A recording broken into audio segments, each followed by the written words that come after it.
Steve Gamash with a Chef Knives to Go quick look product video on the Tanaka VG-10 Damascus Santoku 165mm knife. This is a sweet little Santoku, and it's got a core steel of VG-10 stainless steel. Heat treat rating's about 62 Rockwell on that. And the stainless cladding over the top of that has a multi-layer kind of a Damascus finish to it, so it's stainless all the way. Stainless cladding over the top of that core steel, and you can see some really cool chiseled kanji on it. Nicely done. And you can see the core steel at the edge there. It's pretty shiny with the finish on it, but there you can see the core steel showing through. The weight on this is a light knife. It's a nimble little guy, or gal, whichever way you want to talk about it. The weight on this is 105 grams, 3.7 ounces, so this is extremely light for a Santoku. And the blade length is about 168, 6.6 inches. Overall length, a little under 12 inches.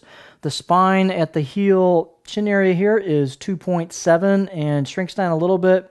Holds that until you get to the grind of the knife right there, down to the tip. And the height on this is quite generous at almost 48 millimeters. So this is a pretty tall Santoku. Lots of clearance for your hands.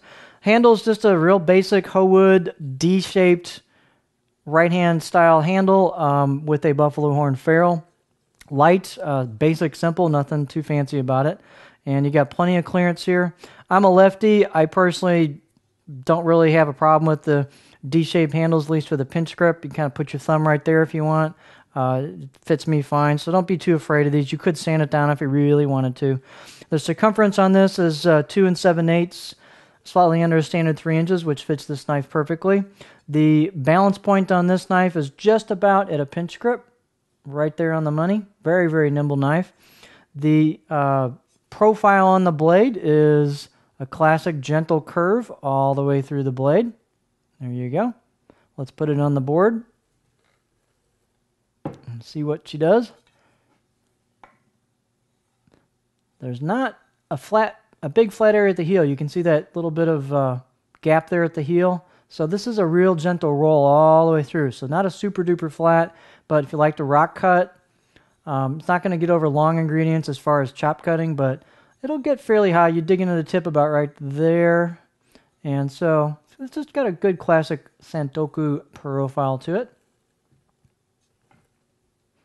Out of the box edge was very good on this. It was quite sharp. I'll give it a 6 out of 10. Had some bite to it, so pretty well ready to go in my opinion. I stropped it just a little bit and it came to life even better, but it's great edge out of the box.